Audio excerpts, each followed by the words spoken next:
G'day, I'm Trent Maxwell. And I'm Leigh Mason. And we want to welcome you to our Live, Learn, Survive podcast. Since 2018, Leigh and I travelled the globe and met face-to-face with over 35,000 children in 6 countries across 3 continents. We created a series of award-winning children's books, a global online education program, and are founders of the Live, Learn, Survive charity, all focused on teaching children and young adults life skills that will not only help themselves but help others too. We're on a mission to spread awareness about fire, water, and first aid education to inspire the next generation of first responders. So join us for the next half an hour with some fun, inspiration, and kindness, and we'll try and learn something too. How are you this week, Leigh? Welcome aboard. Maxi, I am good, and we have recorded this, so I just scheduled all the dates this morning, so I'm going to say Happy New Year. Happy New Year, Leigh. Happy New Year. I hope your Christmas and New Year was great. Absolutely, because if we've got this right, today is the 3rd of January. So this is when this is going to go out. And last week, you interviewed me. So this week, turning the tables. This is me. It's my time to shine. So hopefully I don't mumble or jumble, because, you know, when we're very sophisticated and planned with this podcast with our notes. So me not having much control or seeing... I know I obviously see the questions, but, you know, some of my answers, so we'll see how we go. Exactly. So they're here. The questions are ready. And, you know, I'm going to give because we're going to get straight into it. So I'm going to give the briefest of intros. Maxi, Let's do it. Trent Maxwell, lifeguard, firefighter, author, charity founder, co-founder and director. Welcome. That's it. That's all you get into it. That's good. That's good. Look, I was starting to, you know, go, there has been a few things I've done, but yeah, no, it's a short but sweet intro. I've just gone the headline, and I'm gonna get straight into it. Question 1: lifeguard and firefighter, both at the front end of action in the community. What makes a good first responder? Oh, that's a really good question. So people that are new to the podcast or new to who I am and what we do, you know, I've been a lifeguard for nearly 18 years at Bondi Beach, one of the busiest beaches in Australia, if not the world for its size. We get up to 40 to 50,000 people on any given summer's day. And we get all sorts of different things, from rescues to first aids to major incidents. We work in a 7 to 10 person team, and we work from 6 till 7 o'clock at night. And as a firefighter, I've been a firefighter for coming up 9 years. Actually, this is on the 3rd of Jan. On the 16th of Jan, we would be 9 years as a part of Fire and Rescue New South Wales. And so I've been doing that for 9 years. I work at Bankstown Fire Station, which is one of the busiest rescue fire stations in the state of New South Wales, and maybe for Australia as well. But going back to your question, what makes a good first responder? I think a good first responder is someone that they love what they do. They're keen. They're always pushing the bar to keep learning and to try new things and to try and be up to date with the training and knowledge and the guidelines to the job, because we are in a forever changing world where technology is changing. You know, things we used to do 10, 20, 30, 40 years ago is changing. So always innovative, always open to learn new things. You know, in 9 years, I've learned so many different things as a firefighter and a lifeguard. So I think it's very important to be open to change. A lot of people don't like change, but being a good first responder, open to change, new practices, and just evolving with the job, and being a good mentor for the younger people or the people that have been in the job less than you. They can learn a lot off senior firefighter. They learn a lot off senior firefighters, especially junior firefighters and junior lifeguards. Yeah. So to answer your question shortly, what makes a good first responder is someone that cares what they do and they continue to learn and not to. I think that's really good that you said, you know, about people that don't like change. Like, you never ever go to work and know what your day's going to look like, and there's some people that go to work and know exactly what their day's going to look like. And I think, you know, if you're a person that is really hesitant to change, there's nothing wrong with that. Yeah. But then maybe something like a first responder would be your worst nightmare. Yeah.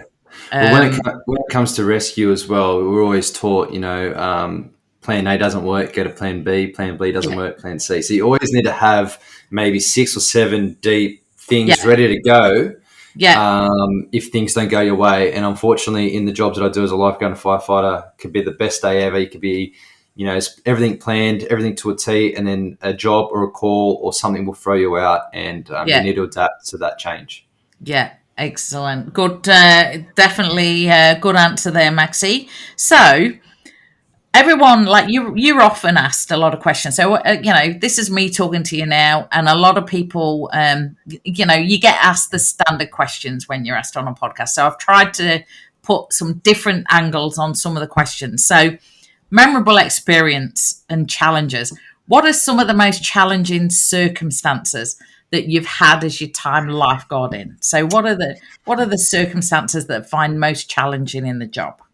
To be honestly, it's some of the rescues that you do and some of the situations you find yourself in. It could be the most calmest of days, and then all of a sudden you're responding to someone that's fallen off a cliff, or you respond to someone that's drowned spearfishing, or it is one of those days where it's a nice day and there is a big swell up against the rocks. And when you say memorable experiences, unfortunately, I've been involved in a lot of major jobs, and they kind of all blur into one sometimes. But then you have to write down. And I actually have been conscious enough in the last couple of months to try and remember some of the more bigger jobs and write them down. And it doesn't have to be a whole story or a novel about that job. It's just a brief paragraph about what it was, and just to kind of keep the memory spark alive, because being in this job for a long time, you forget about the impact and the things that you've actually done. A classic example is more memorable ones. I remember being a part of a resuscitation where a 28-year-old spear fisherman from around the corner had drowned. Yeah. And I was a key part of the decision on to get him on the back of the jet ski and bring him back to Bondi for him to work on him. Even though we knew that he was in the water for a long time, I think the initial plan was to leave him on the rocks. But then by the time police rescue got there, the lifeguards, they were holding the person on the rocks. It's just dangerous. Yeah. So I made the call to get him on the back of the jet ski, bring him back to Bondi. We worked on him on the beach. Unfortunately, he did pass. However, we did get some sort of a heart rate or rhythm, irregular rhythm, and they were able to put him on life support and then be able to use some of his organs to be able to provide for other people that are injured and sick. And that's not the first time that's happened to me. My first resuscitation, first day as a lifeguard at Bronte Beach. Unfortunately, we had someone fall off a cliff at Bronte, and it was my first day at working at Bronte Beach. I was 16 years old. It was back in 2007. And this person had fallen into the water. We rescued him, brought him back to the beach, worked on him, same sort of thing. He was clinically dead, but we had enough rhythm. We shocked him a few times, and they kept him alive, and they'd be able to donate some of his organs. So even though it's a very traumatic situation, knowing that if someone's lost a family member or a brother or a sister or an uncle or a father, knowing that they can keep giving, and we're a part of that link of giving someone an opportunity to thrive and live in the community. Do you know what? That's something, after all the conversations, I've never actually thought that when tragically someone even does pass, but that whatever you've all been able to do, be it fireys, lifeguarding or whatever, that's bought the time that then, how incredible that organs can be donated that do then save other lives. Yeah. So it's kind of a bit of a closure thing for us. And massively for families too. Yeah, and we've had families come down and say thank you for doing what you're doing. We decide to keep the person living through someone else, and it's a beautiful thing knowing that a little bit of a personal story. I don't want to go too much detail, but my mum had some liver troubles when I was really young, like 5 or 6, and I was taught that she needed to have a liver transplant. And I remember being a young child knowing how important being on that list and being an organ donor was. Thankfully, the liver is one of the organs that can kind of heal itself. So her liver did heal itself to some capacity. Yeah. However, I remember as a child, her having a beeper and then waiting for that new liver to come. Yeah. It's something that's been instilled with me from the age of 5 and 6. So, Absolutely. The fact that I can keep doing it in my jobs, it's a beautiful thing. Amazing. So, wow, what an answer, Maxi. We're straight into this, aren't we? So, firefighting, so many different parts to the career. What's your favourite part of being the firefighter?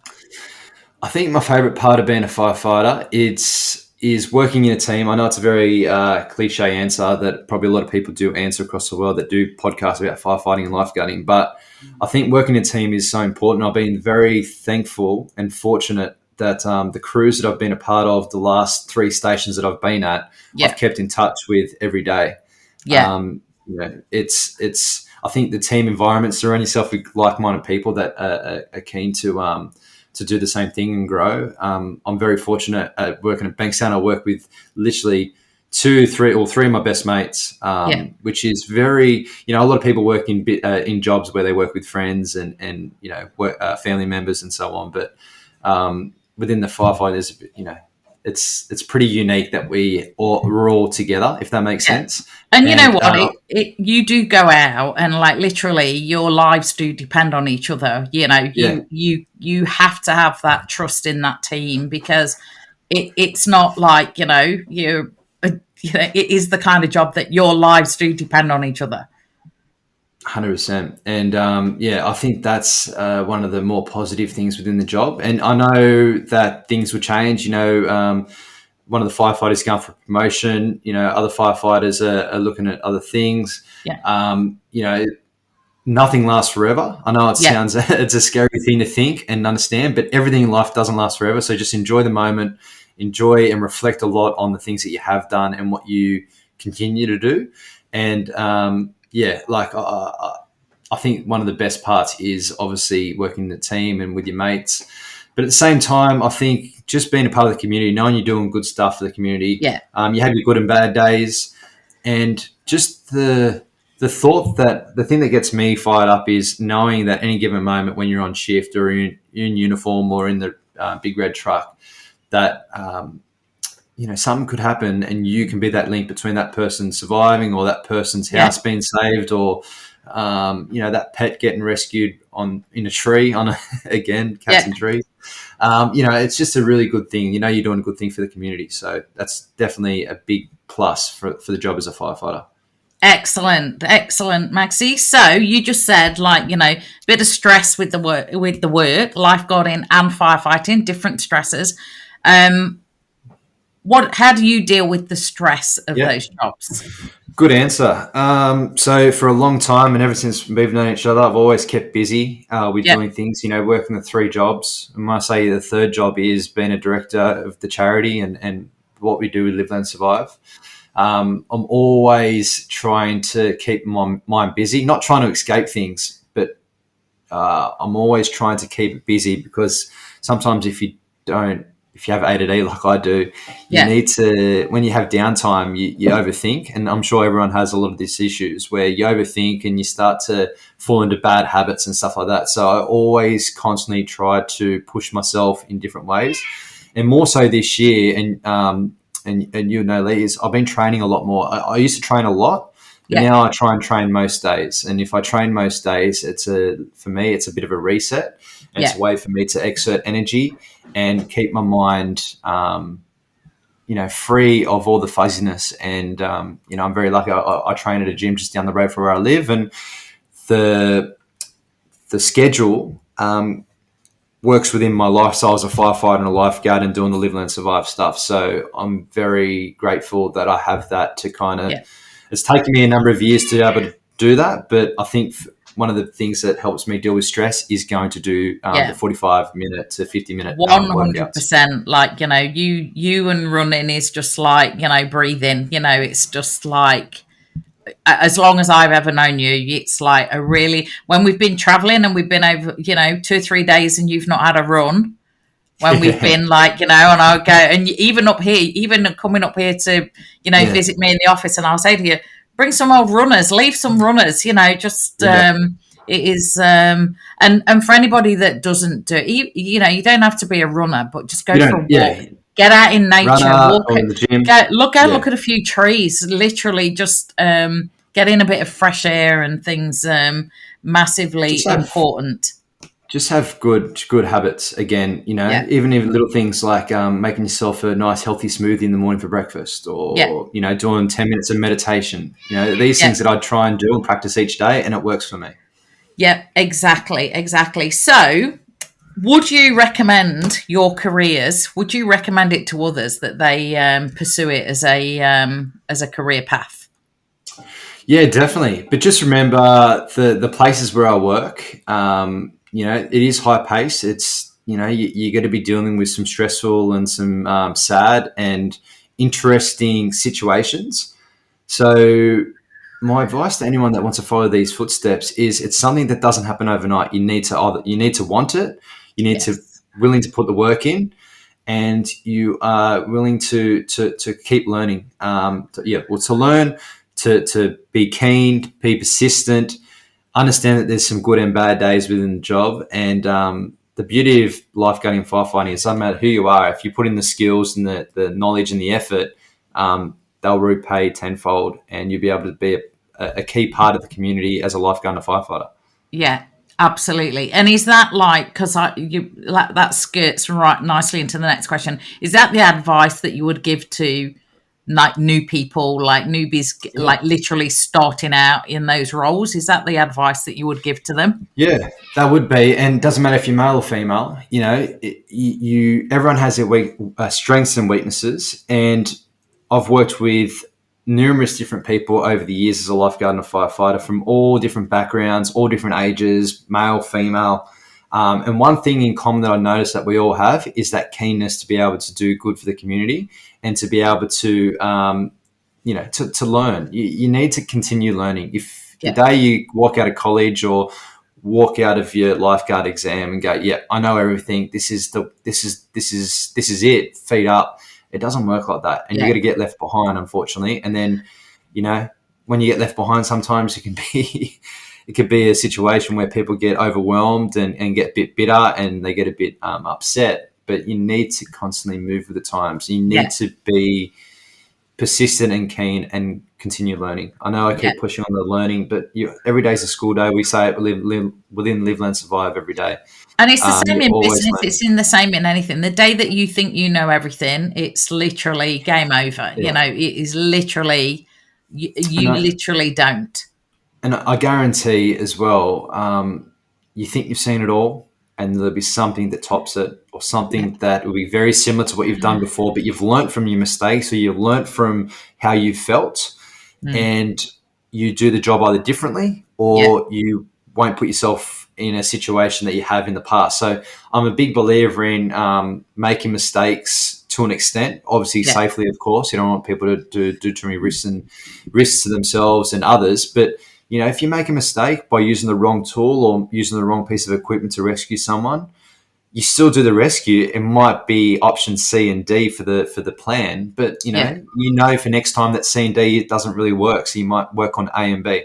Absolutely. And you know what? Mistakes happen every time. I used to say to anybody, I'd say, mistakes happen. Just if the mistakes are the little ones, brilliant. They're not the big. When the mistakes are the bigger ones, they're a bit more of a problem, but that's just part of life. So, excellent answer, Maxi. So, your role in public safety, basically, you're out there every day keeping the people safe, has evolved, and now you've brought this into charity, into Live, Learn, Survive.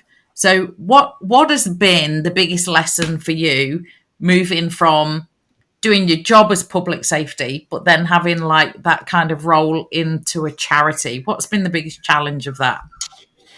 I think the biggest challenge is using the correct terminology. Not everyone understands the same terms or phrases or way that we do things within the job. So actually trying to convert that into a way for people and kids and teachers and people part of the community can understand.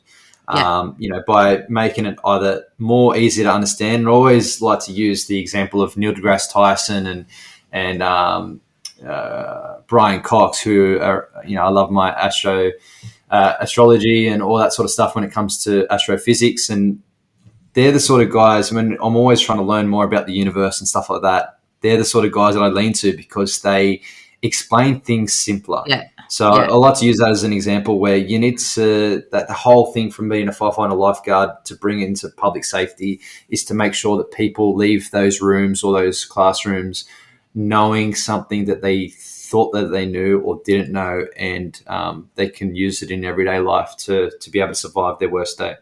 That's so good. And it's so relevant as well. It's very interesting. I was talking to a lady yesterday who was talking about cybersecurity, and it was a very similar thing. Very techie, very jargony, but she keeps the public safe in that area as we do in Live, Learn, Survive in this area. Yeah. And it's making it that it's relatable to the normal person that does not know everything that you've studied and learned over years and years and years. How many times do I just say to you, what does that mean, Maxi? Yeah. And a lot of the stuff I do explain is real life stuff. When I did a school talk a couple of weeks ago, I come off shift and I had 2 house fires, a unit fire and a building fire. And I explained to the kids, how fast fire can move, and I know I've been working smoke alarms, so using real life jobs in my talks makes my job a little bit easier, because the reality is, I go, this isn't something out of a textbook. This isn't something that I've thought of a scenario. This is real life, and you take it with a grain of salt, but know that if you're ever in this situation, this is what you need to do to be able to survive your worst day. Yeah, exactly. So that, geez, we're segueing very well today, Maxi. So something that tell us something that people might be surprised to learn about how you prepare for going into a school and speaking about the educational stuff. Yeah, I think I always still get nervous, but as I get older and as I am in front, I could be in front of 10 people, I could be in front of 1,000 people, 100,000 people. The nerves are always there.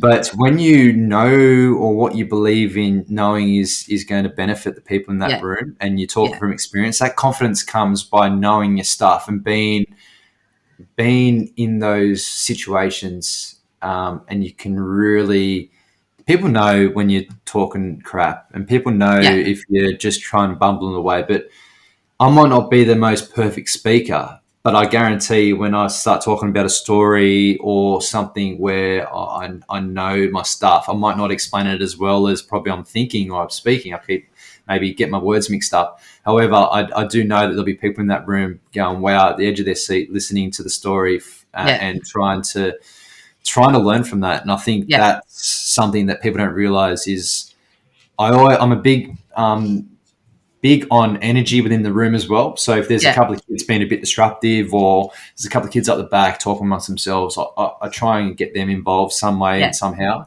And eye contact's a big thing as well. But, when you're talking to kids or parents or teachers, by actually, not pointing rudely, but, kind of your hand going in the direction of that person, or your eyes are on that person when you're actually speaking to that person, they feel like they're a part of the conversation. They feel like they're a part of the talk. So that's another thing that I kind of like to do as well. And I like to move around and walk around. I don't necessarily like to sit or be in the one spot.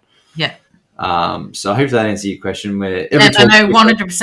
And I mean, it's been years now, and now it's like you could do it with your eyes closed. It's and you get on a roll of what you're saying, and it's and I can sometimes tell when you're nervous or you're a bit, but as soon as you start speaking, you're like, that's an example.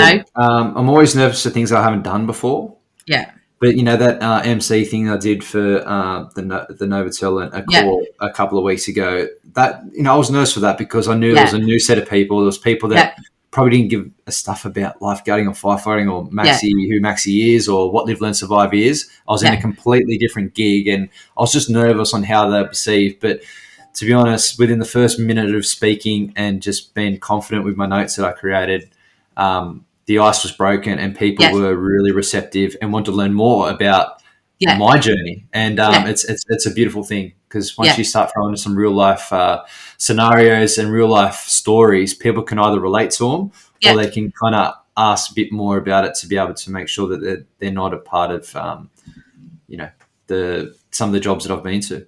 Brilliant. So, next question then, Maxi. What advice do you have for young leaders who want to make a difference, especially in fields like, safety, education, community service? So, you and I met, you were still like early 20s when we met.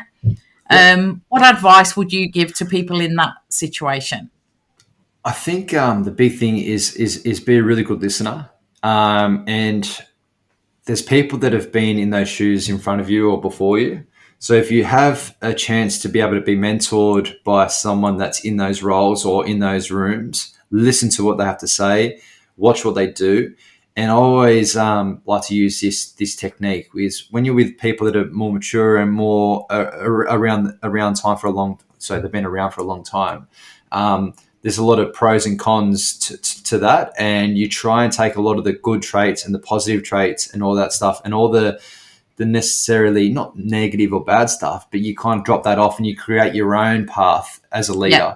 And then it's a win-win because you're using past knowledge and you're keeping that flame alive, and then you're adding your spice to it. And then when someone comes after you, you might not, everyone's perfect. There might be something that you do that someone else can kind of pick up and notice. So it's kind of like this big wheel of just observing, learning, watching, and ask questions if things don't understand. Don't try to, if something doesn't make sense to you, don't be scared to ask what it means, because once you learn what it means, or there's a different way to learn it, you'll never forget it. Yeah. Brilliant. And get involved with good people around you that can maybe introduce you to other people or take you on a path of where you can kind of help, because there's so many incredible organizations out there doing amazing stuff. No, really, really great advice there, Maxi. So what one character trait is essential in friendship and in business?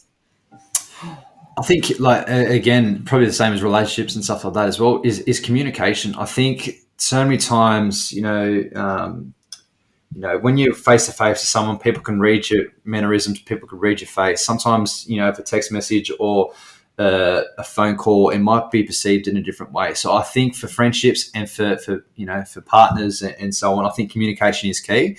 And if something doesn't really make sense, again, similar to the other question, is kind of get the clarification and knowing what the tone is, and just try to, because all too often, we see it in my job where there'll be certain lifeguards and firefighters that have a communication breakdown, and then it's something as innocent or something that's not really that bad, but it turns into something when people start overthinking things. People think that they're getting pulled up for things, and it's all got to do with the body language and stuff like that. What I'm saying is, I think communication is the biggest trait. I like to think within in a partnership or a business or a relationship.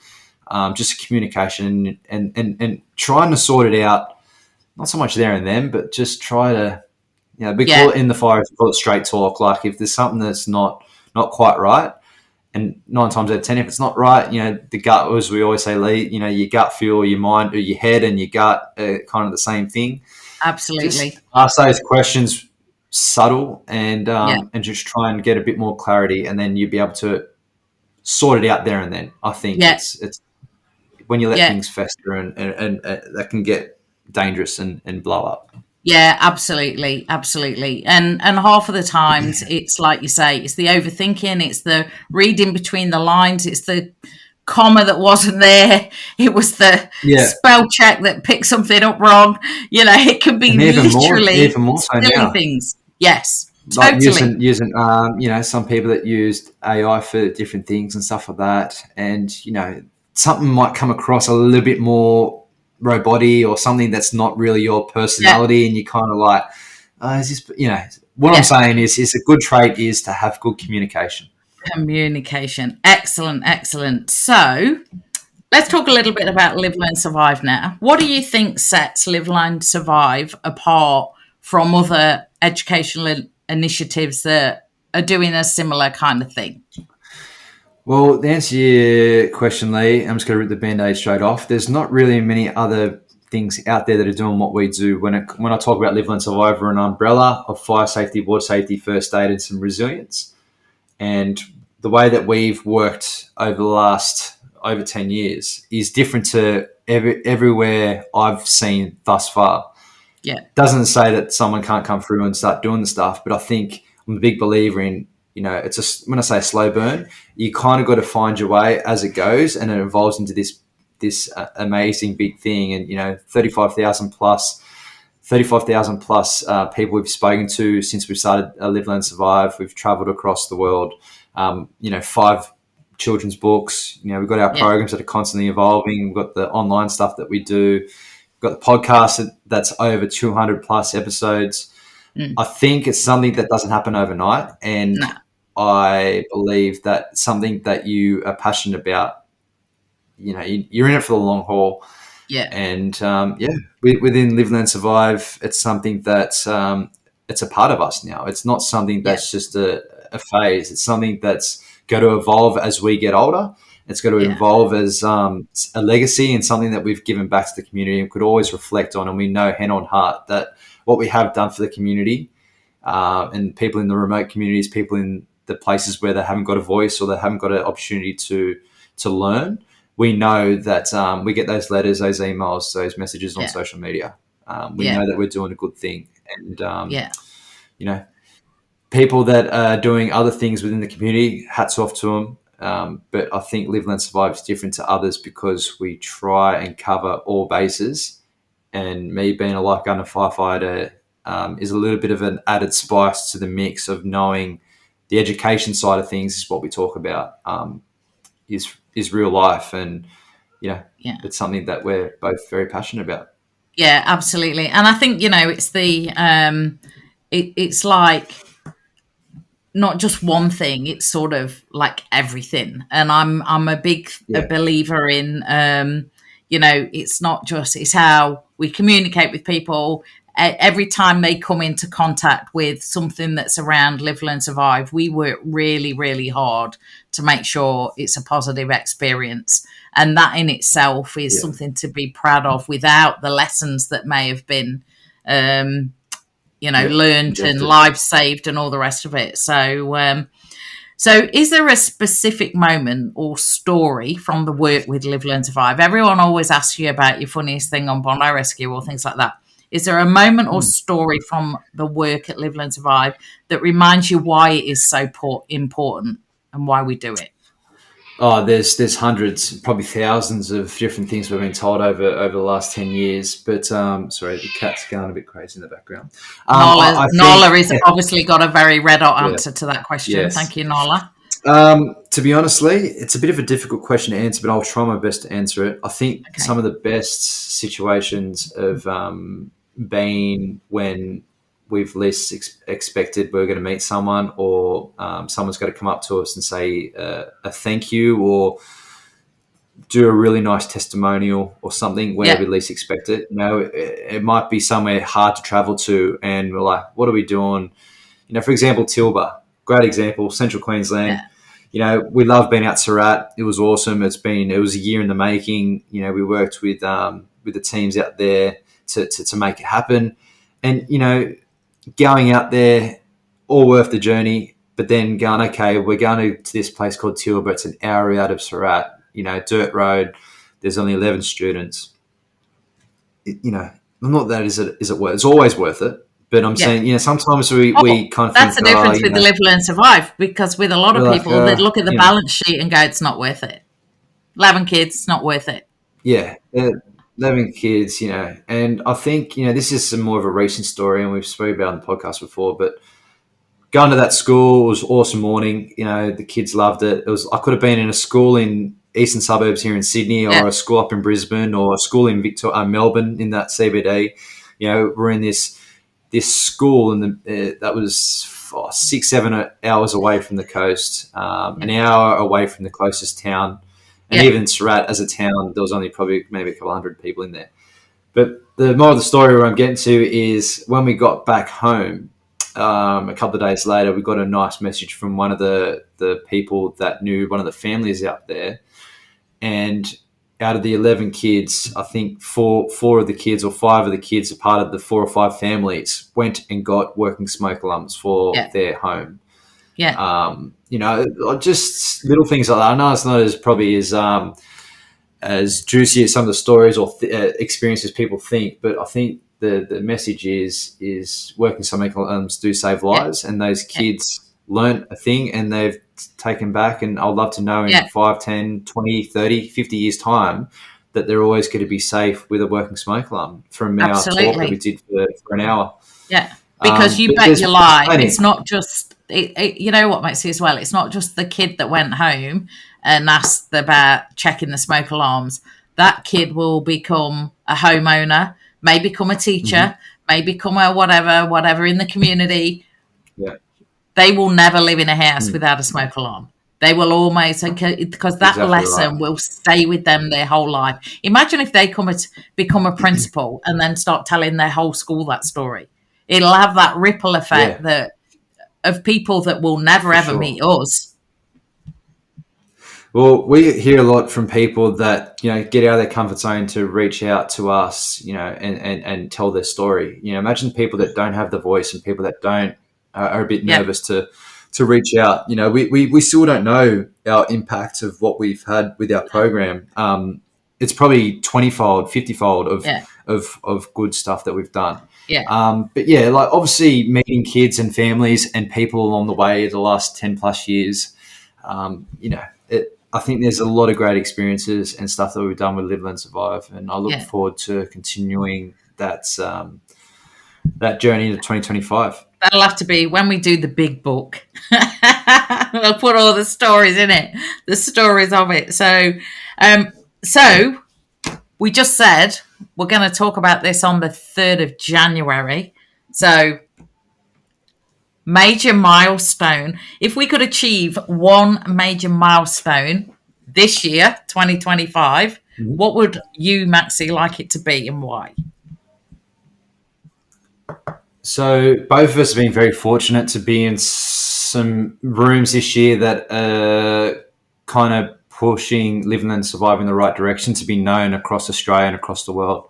I'd like Live, Learn, Survive to be a charity that is a relatively new charity still, but it's become into its own and become a bit of a powerhouse where it's one of the major charities that Australia can learn from and be educated from, and obviously get more and more support through the government and through local communities, where we can kind of take this to a whole nother level. I'd love for people to know more about us and what we do. I think for us this year is still getting that message out there. It's been a great journey so far, but we've still got a little bit to go. But we're just finally getting to our strides now, where everything with the foundations laid. Now we just start making the house, making the big building of all the potential that Live, Learn, Survive's got.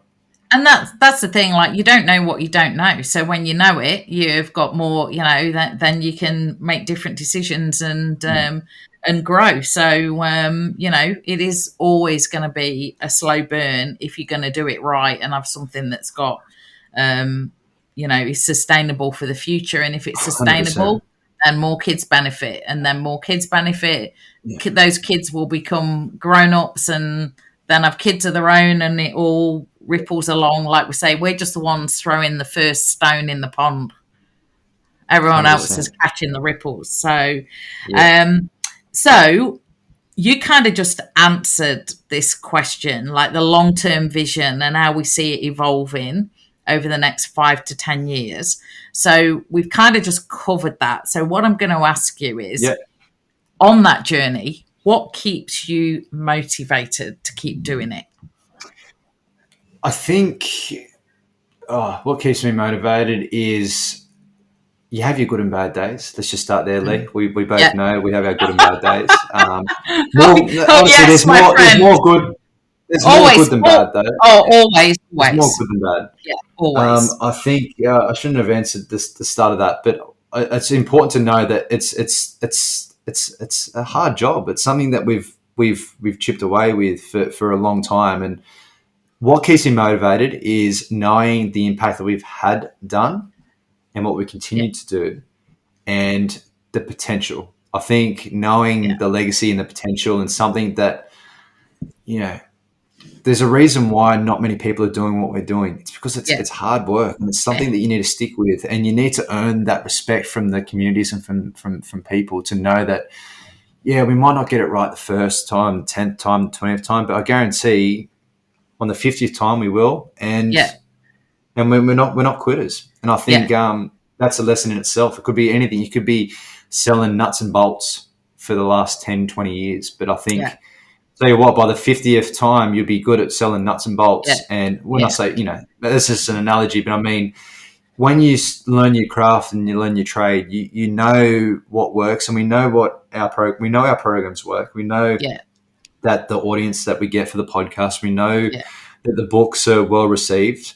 So yeah, everything we have done and we built on, we know that it's in the right direction. It's just kind of compounding that and making it more accessible to all different types of people, more yeah, people to know about it. And I think, in a nutshell, I think it's a big legacy. And I'm a father now. I've got a daughter. Like, I want to make sure that she's in a world that, is safe and yeah, she knows what to do. And I guarantee she will know, bits and pieces and learn along the way. And who knows, something that you can build something for her to be able to continue on and do great for the community. And same thing with you, absolutely. Leigh.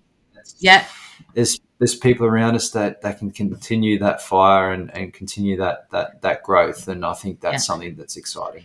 And you And don't I know what's think around you the corner. And yeah, I think you hit the nail on the head, Maxi, is when you said potential, because we can have been in a place of 10 kids and 1,000 kids, and there'll be numerous times over the 10 years we've been in the most random of places, and we've got out of the car. We've not known who we're going to meet. We're not going to go if we're going to have a great day or a terrible day, but we Yeah, know that we'll get back in the car and we'll have learned something or we'll have had a great day.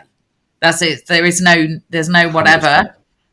Usually we've always had a great day, and there will be Yeah. times that you and I have literally almost been moved to tears and gone, wow, did not expect that. Mm, And then you think, mm. imagine Well, I was just that's just getting one event. emotional. Imagine if there was I was just 100 getting events. emotional.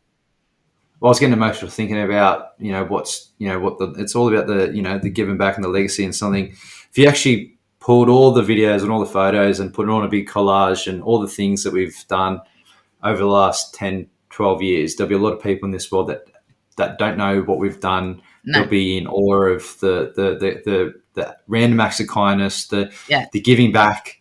A lot of people don't realize the sacrifices and the stuff that we've done. And it's not, we're yeah. not looking for the pats on the back, and we're not No, looking for, we're just saying, it's something that we've continued on. There's a reason why we've continued this long. yeah, There's a bigger meaning, and there's a bigger thing at the end of this journey for yeah. us. And yeah, it's something, it'll be a waste if it was short lived. So I'm glad that it's been 10 plus years and in the next 10 years. and we're both as crazy as each other, which I think is, Yeah. yeah, potential. We keep going. So one life-saving skill you could gift to every child in the world in 2025. What's the number one life-saving lesson or skill you want them to have? I think initially when things go bad is reassurance and knowing to stay calm. I think that is the Yeah, biggest thing, and knowing what to do in an emergency. It's yeah, all well and good if you know CPR or if you know how to get down low and go and get out of a fire. But I always like to think, when things hit the fan and things aren't going anyone's way, they're always looking to someone that can lead and be the person that's nice and calm and you want to say savior, but someone there that people can rely on and be looked after by. I think that is a really good skill to learn, is the reassurance and being able to think in stressful situations and be able to execute a rescue or a life-saving situation where you are already thinking 5 steps ahead within your mind and you know exactly how things are going to pan out. It's a constantly changing world. You need to be very dynamic, just knowing to remain calm, having reassurance, having situational awareness, and be able to have plan A, B, C, D, E, F, G, and just be ready to execute them at any given time.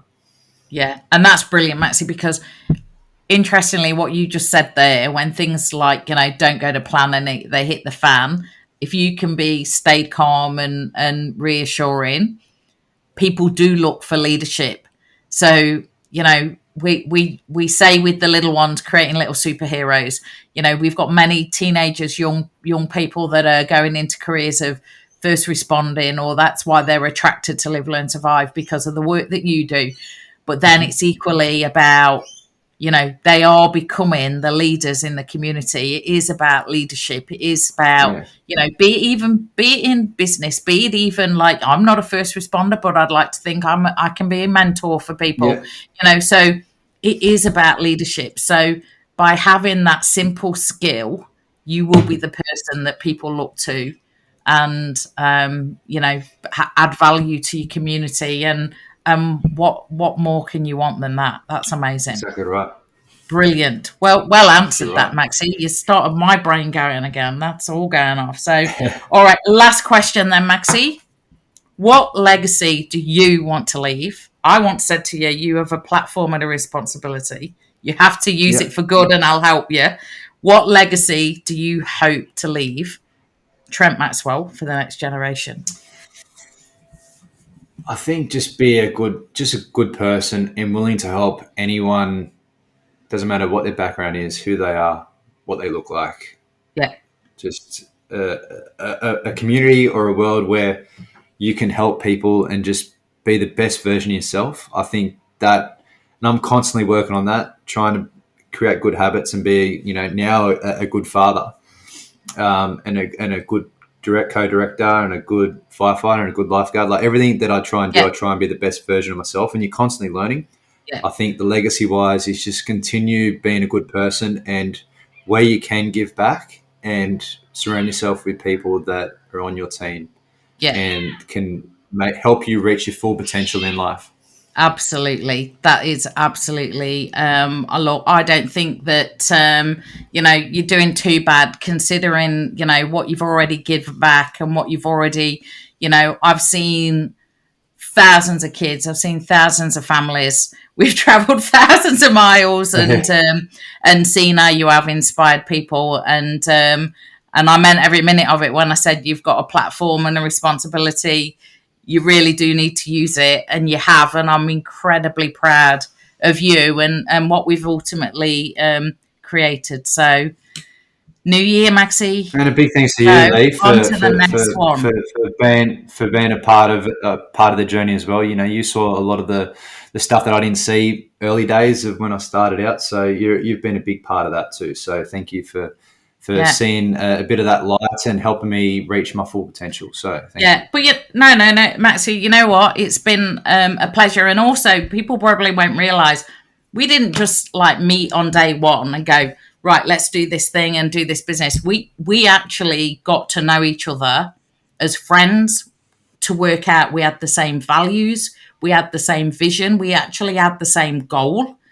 Because imagine if we'd have jumped in and then 6 months later down the track would have been like, oh, I can't believe he did that. Yeah. Now we make decisions and we pretty much know that, like, we're 99% 100%. Agreed. We don't agree on everything.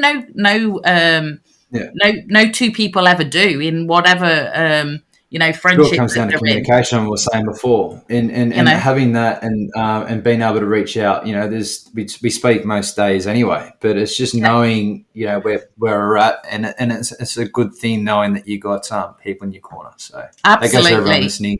Surround yourself with people that got you in your corner, and try and help you reach your full potential. Your 3 a.m. people that, if you need them and you call, that pick up, not the people that are there just with you in the good times, that are people that are there to just sit in the mud with you as well. So, great chat, Maxi. That was absolutely brilliant. I'm sure people will, have enjoyed hearing a little bit more of Maxi's thoughts on the world. And, we hope everybody is having... Sorry, you go. Yeah, no, I was just going to say it's been a pleasure to have a chat. Usually we're at the other end of the microphone interviewing people or talking about the good, the bad, and the ugly.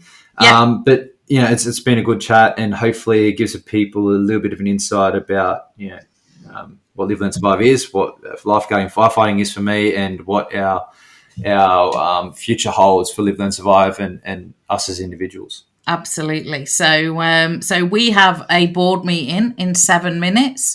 We better go and do with the serious stuff. And we hope everybody that's on holidays is having a great holiday. We hope everyone had a good Christmas and a merry and a happy New Year. And we've got another couple of weeks with great guests for you. So we hope you'll enjoy them, and we will see you all really, really soon. Really soon. And just adding on to that too, you probably noticed that this week now, moving forward, this is out on the 3rd of Jan, you'll see that we've got new shirts and new videos coming out over this month. So, let us know what you think of it all, and we continue to kind of push the bar with Live, Learn, Survive. So if you are one of the people online or on the podcast, you'll see in the social media, you'll see some differences in the way that we do things, and we hope you enjoy the new formats. Brilliant. All right, everybody. Have a wonderful week, and here's to a fantastic 2025 for all of us. See you all soon. Happy New Year. Happy New Year. Bye. Bye.